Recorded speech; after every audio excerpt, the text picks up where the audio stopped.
शाहरुख मलिक साहब का जो इस पे रोल है वो बहुत अहमियत का हामिल है,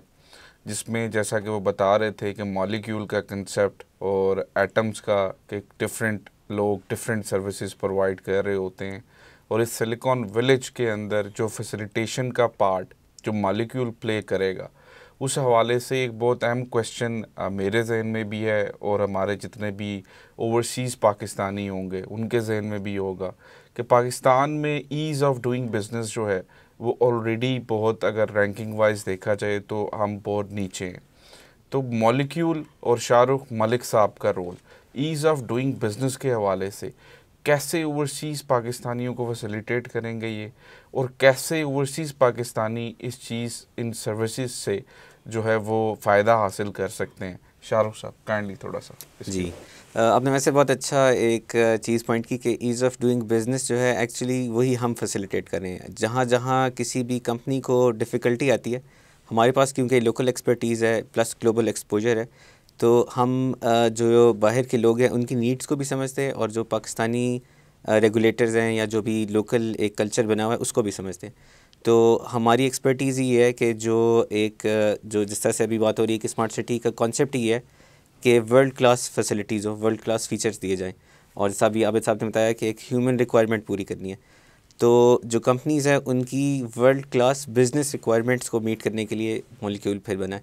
ताकि जो लोग यहाँ पे आके बिज़नेस खोलना चाहते हैं, जिस तरह की अच्छी सर्विसेज उनको रेजिडेंट्स के लिए मिल रही है स्मार्ट सिटी में, उतनी ही अच्छी सर्विसेज बिज़नेस करने में भी मिले। जो उनको एक टेंशन फ्री लाइफ मिल रही है स्मार्ट सिटी में, वही टेंशन फ्री उनका जो एटीट्यूड है वो वर्क में भी रहे। तो जितनी भी मुश्किल चीज़ें होती हैं ख़ास तौर पे हमारे रेगुलेटर्स के लिए, टैक्सेशन के मामलात, लीगल मामलात, फिर अगर समझे बाहर से ओवरसीज़ पाकिस्तानी या फॉरेन इन्वेस्टर्स हैं तो उनके लिए जो इक्विटी की रिपैट्रिएशन होती है, वो सारे चैलेंजेस हम ऑलरेडी फ़ेस करके डिफरेंट क्लाइंट्स के थ्रू उनके सॉल्यूशंस निकाल चुके हैं। तो मॉलिक्यूल में हमारा कॉन्सेप्ट ये है कि जो बेसिक रिक्वायरमेंट्स हैं किसी भी कंपनी को सेटअप करने में, वो तो हमारे पास डायरेक्ट एक्सपोजर मेरे पास है पर्सनली, लेकिन जो नहीं भी है मेरे पास, वो फिर हम लोग मॉलिक्यूल के थ्रू और सर्विस प्रोवाइडर्स को ऑन बोर्ड करके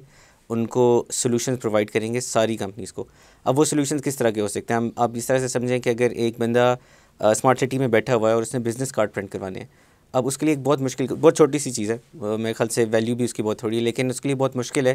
कि वो रावलपिंडी आए, राजा बाज़ार जैसे क्राउडेड एरिया में जाए, वहाँ पे वेंडर ढूंढे, उनसे कोट्स ले, फिर वापस जाके अप्रूव करवाए और फिर कहीं जाके उसको ऑर्डर दे और फिर भी वो क्वालिटी अच्छी ना मिले, तो फिर वो क्या करेगा वो अपनी बाहर के बॉस को बता रहा हो कि इस वजह से डिलेज़ आ रहे हैं। तो मॉलिक्यूल का फिर ये कह लें रोल होगा कि वो सारी चीज़ों की क्वालिटी चेक्स, प्राइसिंग चेक्स पहले से करके रखे, प्लस जो डॉक्यूमेंटेशन की रिक्वायरमेंट्स हैं, फॉर एग्जांपल टैक्स रिडक्शंस, वो सारे पाकिस्तान के वेंडर्स इतने अभी तक कह लें अपस्किल नहीं हुए कि वो फुलफ़िल कर सके, वो सारी फैसिलिटेशन भी फिर मॉलिक्यूल बीच में लेयर बन के दे रहा होगा। तो इस तरह से ये है कि फिर जो भी जिसकी नीड्स आती रहेंगी, तो जैसा ज़ाहिर मॉलिक्यूल भी एक नया प्रोडक्ट है, वो उसी तरह बड़ा होता रहेगा।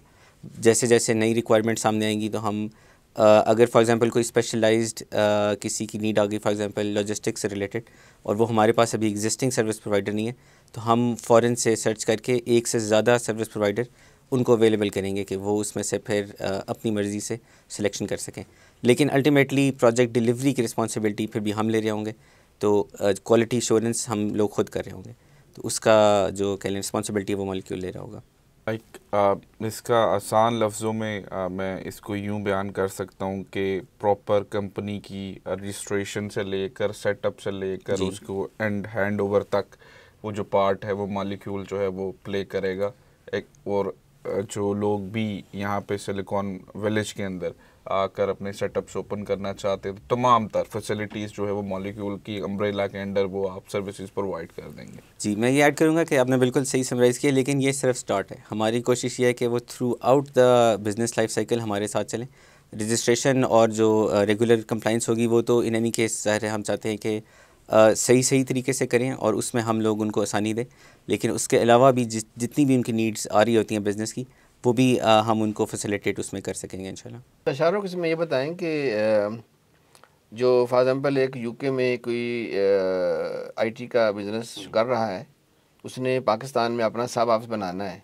तो उसको एचआर की सपोर्ट चाहिए, उसने अपॉइंटमेंट करनी है 10 बंदों की, तो वो भी आप कर रहे होंगे मॉलिक्यूल से या नहीं कर रहे वो हम होंगे? कर रहे होंगे। एचआर में हमारे पास 2 मॉडल्स हैं। एक तो हमारी एक कह लें सर्विस प्रोवाइडर ही है, उसका नाम है whip, Hikari overseas employment promoters. वो क्या करती है कि जब भी बाहर से किसी को लोग चाहिए होते हैं वो उसको हायर करती है, लोगों को यहाँ से पाकिस्तान से वेट करके उसकी प्रॉपर सर्टिफिकेशंस चेक करना, उसके सारे कह लें पुलिस रिकॉर्ड्स, वो सारा कुछ चेक करके रिपोर्ट बना के देती है कि ये वैलिड कैंडिडेट है, यानी स्किल टेस्ट भी हम लोग कर सकते हैं। रिक्वायरमेंट होती है कि आईटी में अक्सर लोग ये करते हैं कि बाहर से रिमोट इंटरव्यूज़ कर लेते हैं, लेकिन अगर वो ना करना चाहें, वो खुद कहेंगे नहीं हमें बस 3 लोग दे दें कि इनमें से हम सेलेक्ट कर लेंगे, हम वो भी करके दे सकते हैं। इसी तरह अगर ऐसा हो कि उनको अपने एम्प्लॉइज़ नहीं चाहिए लेकिन उन्होंने काम करवाना है, कि फॉर एग्जांपल एक सॉफ्टवेयर बनाना है, वेबसाइट बनानी है, तो उसमें हम अपने एम्प्लॉइज़ हायर करके, फॉर एग्जांपल अगर किसी ने वेबसाइट बनानी है अपने नए बिज़नेस की, तो एक और सर्विस प्रोवाइडर है एचएस टेक्नोलॉजीज़ के नाम से, वो उसकी वेबसाइट बहुत इजीली बना सकते हैं। उसके पास रेडीमेड टेम्पलेट्स भी हैं जल्दी डिप्लॉय करने के लिए, कस्टमाइज़ करने के लिए प्रोग्रामर्स भी अवेलेबल हैं। तो एक्चुअली आइडिया ये है कि अगर एक एचआर एक समझे एक स्पेशलाइज्ड नीड है किसी की भी, उसके लिए हमने ऑलरेडी ऑन बोर्ड किया हुआ है एक कंपनी को कि उसके पास फिर आगे स्पेशल टीम है जो काम ये करती है। तो ज़ाहिर है ये एक बहुत अच्छा सवाल हो सकता है कि एक बंदा कैसे सारी चीज़ें दे सकता है। तो एक्चुअली बात यह है कि शायद मैं सिर्फ फेस हूँ, लेकिन पीछे बहुत ज़्यादा लोग खड़े हैं जो भी नया क्लाइंट आएगा उसको सपोर्ट करने के लिए। आइटम मिलके मॉलिक्यूल बना हुआ है ना? सारे आइटम जब तक इकट्ठे नहीं होंगे तब तक मॉलिक्यूल नहीं बन सकता। मेरा क्वेश्चन है आपसे कि फॉर एग्जांपल यहाँ पे ना स्टार्टअप्स आएंगे ना, जो अभी यंग एंटरप्रेन्योर आएंगे, आईटी का बिजनेस शुरू करना चाहते हैं, पर उनका इतना स्ट्रॉन्ग फाइनेंशियल बैकग्राउंड नहीं है, उनके पास मतलब रेंट पे लेने की जगह नहीं है, या उनके पास लैपटॉप्स नहीं है, चीज़ें नहीं हैं, तो जाहिर है 10 लोग मिलके एक कंपनी बनाना चाहते हैं मगर इन्वायरमेंट नहीं है, तो हम उनको हमारा जो सिलिकॉन विलेज है वो उनको एक एनवायरनमेंट दे रहा है। इसमें बल्कि 2 मैं आपको एक ऐड करूंगा कि एक्चुअली हमारा अभी फ़िलहाल हम ये लॉन्च नहीं कर रहे, ये जुलाई में इंशाल्लाह लॉन्च होगा। उसका नाम है स्टार्टअप HQ।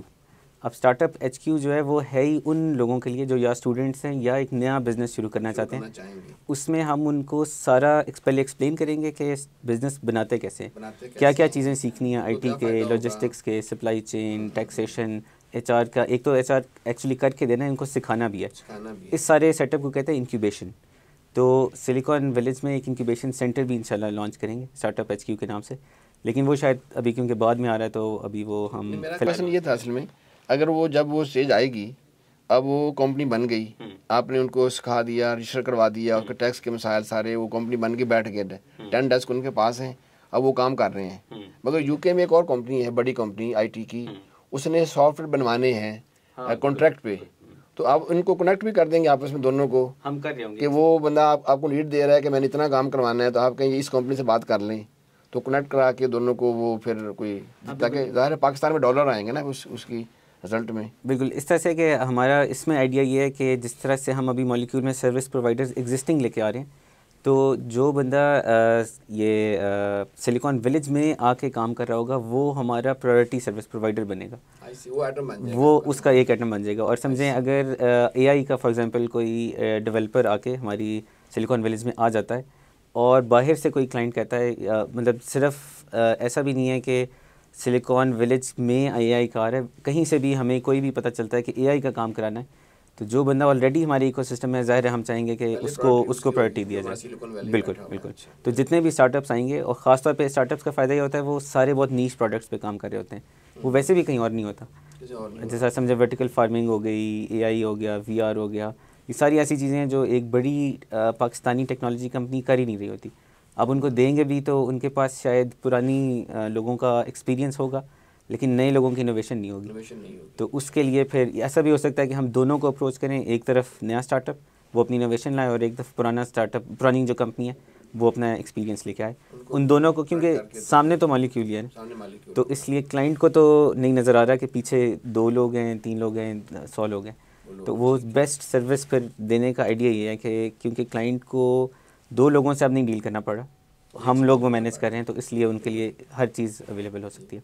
जी मलिक साहब, ओवरऑल कैपिटल स्मार्ट सिटी और लाहौर स्मार्ट सिटी की तमाम तर चीज़ों को आप ऑपरेट तो कर रहे होते हैं, लेकिन मेजर जो एक देखा गया है कि आप डेवलपमेंट के पार्ट को वो ज़्यादा जो है ना वो देख रहे हैं और बहुत भरपूर एनर्जी के साथ देख रहे हैं। तो इस डेवलपमेंट के पार्ट को आप आने वाले टाइम में, एक नॉर्मल क्वेश्चन है, हमारे बहुत सारे कस्टमर्स हमसे पूछते हैं कि इन्फ्लेशन भी बहुत ज़्यादा है पाकिस्तान में, और उस इन्फ्लेशन को मद्देनज़र रखते हुए डेवलपमेंट के टारगेट्स को आगे फ्यूचर में पूरा करना, और इसमें ये सिलिकॉन विलेज को, इसको पाया तक मील तक लेके जाना, क्या ये पॉसिबल है तो कैसे है, थोड़ा सा ये बता। देखिए, आपने ना 3-4 सवाल इकट्ठे कर दिए वैसे ना। पहले तो आपने क्वेश्चन किया है कि ये जो है ना, मैं ज़्यादा तवज्जो दे रहा हूँ डेवलपमेंट में। देखिए, मैं खुद चूँकि सिविल इंजीनियर हूँ और पिछले मैं 37 ईयर से इसी ग्रुप के साथ अटैच्ड हूँ, और मैंने मोस्टली जो प्रोजेक्ट किए हैं पावर हाउसेस के, इंफ्रास्ट्रक्चर डेवलपमेंट के, और वो सारे ज़ाहिर है मैंने कंट्रोल किए हैं। और ये मेरा पैशन है कि मेरा जब ये काम शुरू होता है तो मेरा काम है टीम बिल्डिंग, एक टीम को डेवलप करना, जिसमें प्रोजेक्ट मैनेजर आ गए, साइट इंजीनियर्स आ गए, सर्वेयर्स आ गए, उनको एक प्लानिंग देना कि आपने इस प्लानिंग से और इस सीक्वेंस से काम करना है, जो हमारा एक्सपीरियंस है या जो हमारे क्लाइंट की रिक्वायरमेंट है। ज़ाहिर है जब सेल हो रही है तो उनकी क्लाइंट की एक रिक्वायरमेंट है कि 5 मरले के ज़्यादा बिके हैं तो 5 मरले के पहले बनाने हैं, अगर 10 मरले के हैं तो 10 मरले के पहले बनाने हैं, वो सीक्वेंस देना है मैंने। तो सारे ना वो टीम को डेवलप करना और फिर वो सीक्वेंस देना, और फिर उनको जो टारगेट्स डेट है उनको वॉच रखना है कि उस पर हम पूरा कर लें ज़रूर। तो मेरा एक जॉब भी है और मेरा एक पैशन भी है, इसलिए ज़्यादातर मुझे आप साइट पे देखते हैं और साइट पे मैं ज़्यादा रहता हूँ। और ये अल्लाह का शुक्र है कि हमारी टीम बड़ी स्ट्रांग है, और जो लोग हमारे साइट पे काम कर रहे हैं वो भी पुराने हैं हमारे साथ, काफ़ी एक्सपीरियंस लोग हैं, और वो काम अच्छा चल रहा है। जो दूसरा आपने सवाल किया ना कि जो इन्फ्लेशन बहुत ज़्यादा हुई है, उसमें ऑफ कोर्स एक प्रॉब्लम है हमारे लिए, और अब तक हमने बड़े ऐसे तरीके से उसको हैंडल किया है, और हमने इसका बहुत बड़ा बर्डन खुद बर्दाश्त किया है, और हमने वो पास ऑन नहीं किया अपने क्लाइंट तक। ख़ुसूसी तौर पे जो हमारे प्लॉट्स हैं वो हमने बहुत ज़्यादा बर्डन में ज़ीरो बर्डन दिया है अपने क्लाइंट्स को। हालांकि जब हमने सेल किया था तो डीज़ल का रेट शायद 50 रुपये था, आज वो 300 के लगभग हुआ है, तो वो हमने बर्डन अभी तक पास ऑन नहीं किया और करना भी नहीं है। जो जहाँ तक विला का क्वेश्चन है तो उसमें तो कुछ ना मटेरियल ज़्यादा इन्वॉल्व है, इसमें स्टील है, उसका रेट 10 गुना बढ़ गया, 5 गुना बढ़ गया, सीमेंट बहुत ज़्यादा ऊंचा हो गया। तो जिन लोगों ने पेमेंट लेट की थी सिर्फ उन लोगों से हमने थोड़े से एडिशनल पैसे लिए हैं, और जिन लोगों ने वहाँ भी टाइम पे पैसे दिए उनसे हमने 1 रुपया भी एक्स्ट्रा नहीं लिया। वो सारा बर्डन हमने अपने सर पे लिया है, और हमारे चेयरमैन साहब ने ये कहा कि उन्होंने चूँकि पैसे दे दिए टाइम पे तो हम उनको बर्डन नहीं डालेंगे। तो इंशाल्लाह आइंदा भी जो लोग पेमेंट टाइम पे कर रहे हैं, हमारी कोशिश है कि हम उसको उसको डेवलपमेंट में कन्वर्ट करें, और मिनिमम बर्डन जो है वो हम पास ऑन करें अपने मेंबर्स के ऊपर। और मोस्टली जो है हम खुद उसको प्लानिंग से, उसको वेस्टेज कंट्रोल से, उसकी स्पीड बढ़ा के, और उसको मैनेजमेंट जो ओवरऑल जो एक्सपेंस होते हैं उसको कंट्रोल करके हम अपने आप को लेके चलें, ताकि हम एक बहुत ही कम फैक्टर जो है उसका इन्फ्लेशन का वो हमें पास ऑन करना पड़े अपने क्लाइंट की तरफ। सो मेजर जो है वो मैनेजमेंट इटसेल्फ वो खुद अब्सॉर्ब कर रहे हैं।